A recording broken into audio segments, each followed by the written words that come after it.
Hola, ¿qué tal? Buenos días, buenas tardes, buenas noches, dependiendo del horario en que esté revisando esta sesión. Hoy vamos a seguir trabajando calidad educativa. Ya lo estuvimos revisando, ya lo estuvimos checando y ya vimos que el sindicato, los maestros, el gobierno, los Comiprex, la federación, dice que la calidad educativa recae en ti. Pero ¿cómo va a recaer? Ok, con esos factores. Vamos a verlo porque se engloba con la diapositiva anterior.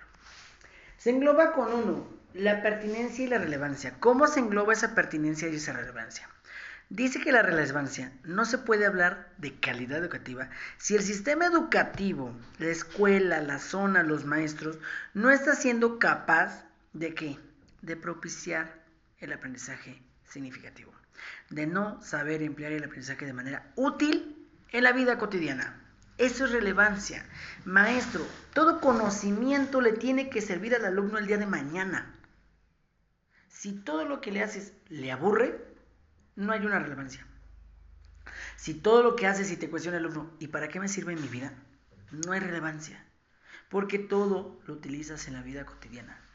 En diferentes factores, pero lo debes de utilizar. Y por lo tanto, esa relevancia me va a identificar que no podamos desarrollar bien la educación de calidad. Importante. En el punto número 2 tengo eficacia. Un sistema educativo es eficaz cuando se logra un alto número de acceso a la institución. Que muchas personas entran, que muchas personas se quedan y que muchas personas se egresan. Eso es eficacia. Entonces, era un factor que ya vimos, ¿te acuerdas? Era un factor que ya vimos directamente en la educación. Ese factor es la institución, el sistema educativo, la escuela. Acuérdate, la mejor escuela secundaria donde querías estar. Entraste, no te quedaste, te fuiste a otra. Acuérdate del bachillerato. Peleábamos por un lugar, por un examen, por una calificación, por un sorteo. Eso es eficacia. Saber cuánto tienes de matrícula, saber cuántos se quedan en la matrícula y saber cuántos acaban de la matrícula.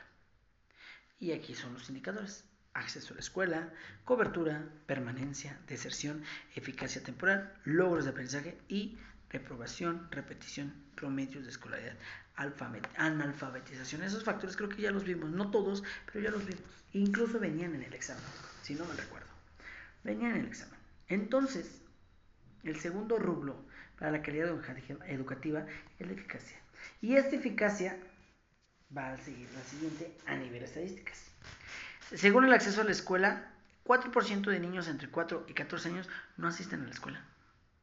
Imagínate, en México en la actualidad, 4%. ¿Cuánto es 4%? 4 millones de niños, porque somos 8 millones. 8 millones, perdón. 8 millones. El 4% somos 3.2 mil o 3.200 niños por... Ah, no, aquí lo dice. 1.8 millones por niños no asisten a la escuela. Factores. Factores. Y dice ahí, la primera razón por la que los niños no asisten a la escuela es por falta de interés o aptitud. Importante. Afortunadamente tú estás en la escuela, yo pasé la escuela, pero te lo juro que hay lugares donde no. Por cuestiones de un adulto. Sí, ya viste que no es toda tu culpa. Ya lo vamos desglosando. Y ojo, ojo, 4.3 millones de menores entre 7 y 12 años no atienden las necesidades educativas, que es la educación. Complicado, ¿verdad? Y sobre todo, México ocupa el primer lugar de deserción escolar. Entre los 15 y los 18 años, la mayoría de los adolescentes dejan su estudio. Carencias, problemas, situaciones. Imagínate. Y dice ahí, el mercado laboral premia la baja escolaridad de los jóvenes. A mayor escolaridad, mayor desempleo. Me ha tocado. Me ha tocado que el licenciado está en un 8. Me ha tocado que el abogado está en un Didi. Ay, no puedo decir marcas. Sí. No quiero que tú, la pedagoga o el pedagogo, esté dando clases de natación. Suele pasar. Pero no fue tu culpa. Estos factores son externos, afortunadamente. Estos factores son externos. Y dice aquí, ay, factores por el abandono, problemas económicos. Y los más importantes, asignar a los niños en turnos no deseados. Y consideran un estudio como poca utilidad. Con que sepan leer y escribir ya alarme. Hay alumnos que sí lo piensan. Pero los más importantes, problemas económicos, la verdad. Pero sí piensan esos. No es tu culpa, maestro. Cuando te lo dije el video pasado, no era tu culpa.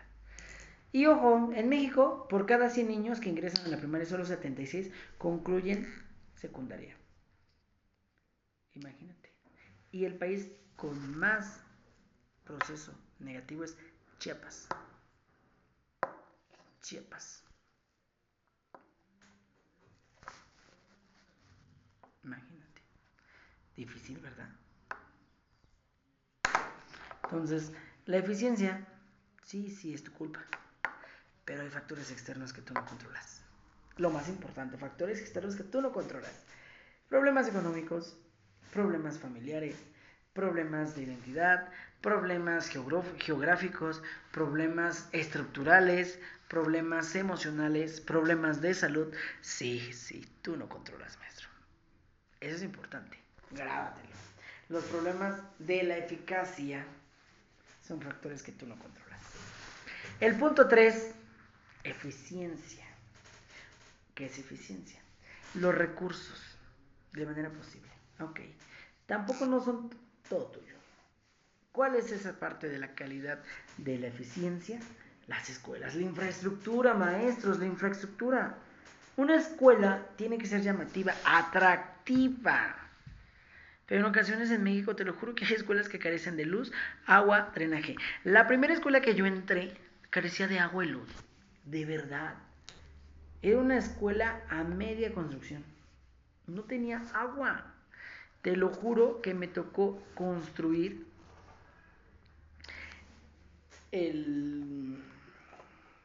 la línea, excavar la línea para meter el agua, la manguera. Te lo juro que me tocó. Neta, no había agua. Es realidad.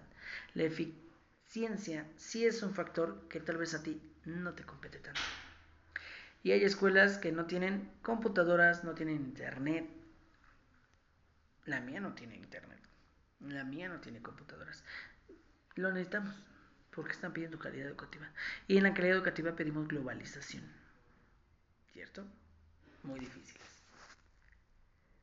Y aportaciones económicas, trabajos en específicos, limpiezas del plantel, material educativo, participación del padre. En el gobierno pasa. Se le llaman cuotas escolares, sí, obvio, eso es realidad, sí debe de haber una cuota escolar, pero te piden para todo. Es una eficiencia. Y el padre de familia se cansa. Errores no son tuyos, mesos, porque la eficiencia la debe de controlar tu director. Y el director es el que controla dineros, controla la estructura, el embellecimiento de la misma institución.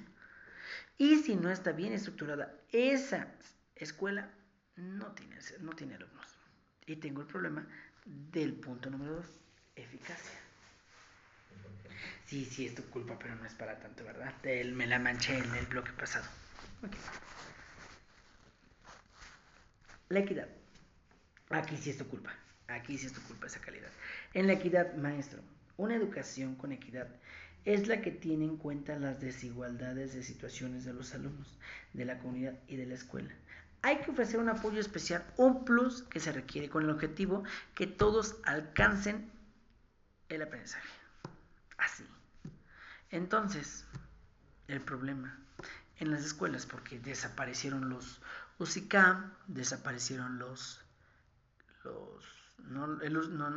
desaparecieron los CAM, Centro de Atención Múltiple, desaparecieron las escuelas especiales. La educación especial era una licenciatura y desapareció porque tengo aquí un factor escuelas multigrado, un factor extraedad, un factor niños con barreras de aprendizaje. Entonces, aquí, ejemplo, en escuelas multigrado. En estas escuelas multigrado, es que en México existen 43,000 escuelas multigrado. ¿Qué es multigrado? Que hay un maestro que da clases para 1, 2 o 3 grupos. Que da primero, segundo y tercero. Otro maestro da cuarto, quinto y sexto. ¿Dónde se da? En situaciones vulnerables de la comunidad. En escuelas rurales, en escuelas de sierra, en escuelas alejadas de la urbanización. Puebla, Chiapas, Guerrero, Hidalgo, son estados donde hay multigrados. ¿Dónde hay más? En escuelas indígenas. Imagínate, son bastantes. En preescolar es unitario. Primero, segundo y tercero de preescolar juntos y revueltos. Edades diferentes, edades complicadas. Y hay multigrados en primarias y en secundarias, pero donde hay más es en preescolar. Porque son pequeños y es muy complicado. A mí me tocó un multigrado. En mis años, yo iba en una preescolar multigrado. Era una sola maestra, la directora para primero, segundo y tercero. Sí, imagínate qué pesado. O que te toque ir a una escuela donde seas multigrado y te toque dar cuarto, quinto y sexto y sean como 20 chavitos. Y uno tenga 14, otro tenga 8, otro tenga 9. Pesado, ¿no? Imagínate, multigrado. Otro punto de equidad, la situación de las escuelas de CONAFE. Aquí en la comunidad hay escuelas de CONAFE. Y las escuelas de CONAFE son escuelas que se colocan a situaciones rurales con alto índice de marginación. Y aquí en la comunidad hay dos, si no me recuerdo, creo dos.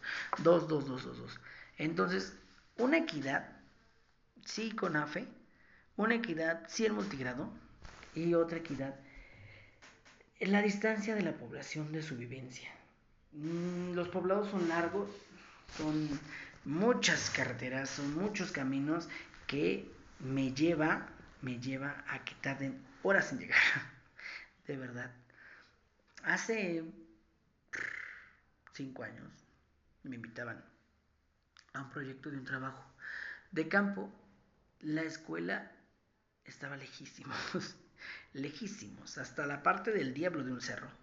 Y de verdad que trabajaban Montenegro, eran 2 compañeros jóvenes que realidad es que mis respetos, porque se quedaban ahí en esos cuartitos, hacían lo posible para crear un espacio escolar y tenían poquitos niños y ellos daban de todo, chile, mole y pozole, primaria y secundaria. Uno daba primaria y otro daba secundaria. Imagínate qué valor, qué situación. Y no, maestro, no es tu culpa porque tú te estás esforzando, pero el plan de estudios en ocasiones no ve esas situaciones, no ve esas carencias, no ve esas problemáticas. Otro problema, la extraedad. ¿Qué es la extraedad? Que los alumnos no concluyen su edad escolarizada adecuadamente. Es la situación de niños de calle, es la situación migratoria, es la situación con niños jornaleros, hospitalizados, con problemas de salud, con papás reclusos, con situaciones de trabajos informales, los del circo. Ejemplo, yo cuando hablo de extraedad doy el ejemplo de los niños con familia de circo, porque son muy constantes a cambiar de domicilio. Entonces, la primera política que habla el sistema es reducir la reprobación, solicitar a los estados que escriban a estos niños y que los pasen y que sean flexibles. Entonces, la extraedad no es un factor tuyo, es un factor de residencia externo, afortunadamente, externo.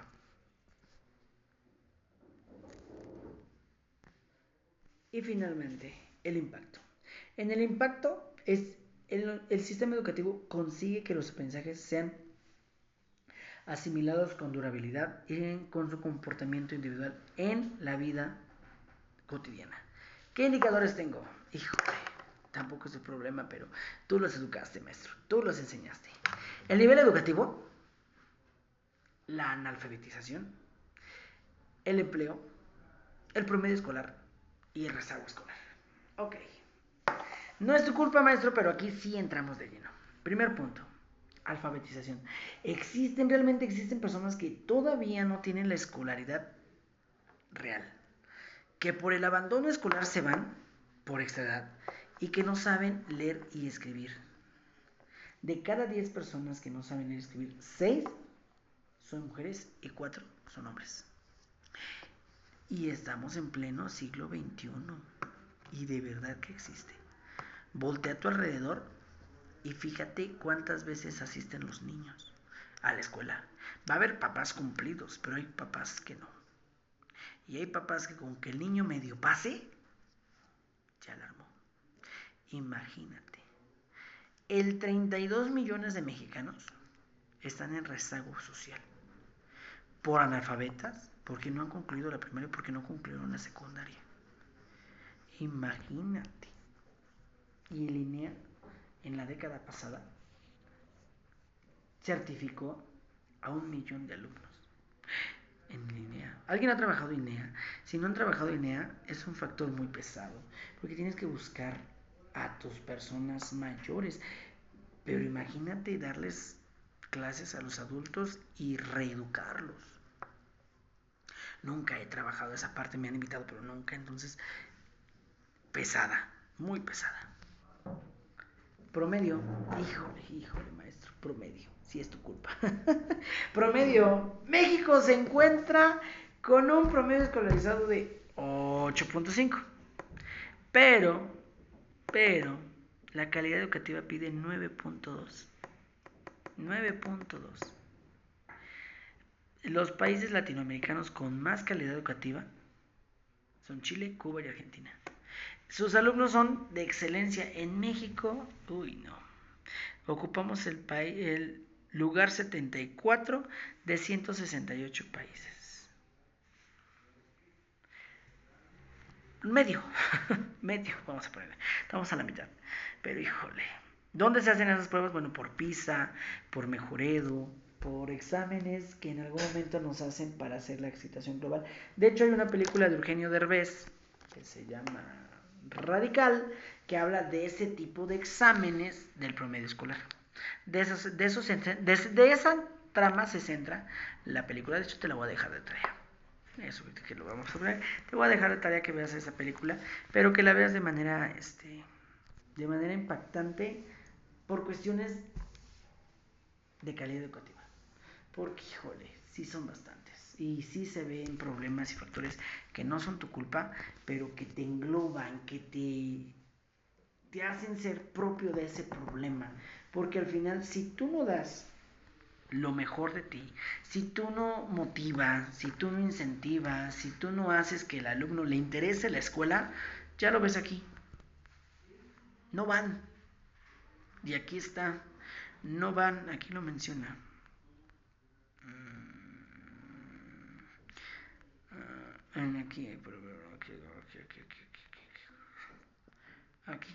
Aquí. No van los alumnos. ¿Por qué no quieren ir? Porque no les gusta cómo das la clase, no les gusta cómo está el ambiente, no les gusta cómo enseñas. Sí llega a ser problema tuyo, sí. Pero tienes que identificarlo, tienes que buscar, tienes que mejorar.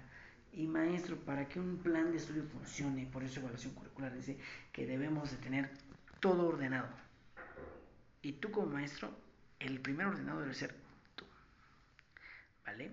Con esto vamos a tener más tarea de plataforma. Ya me dice la idea de dejarte una película.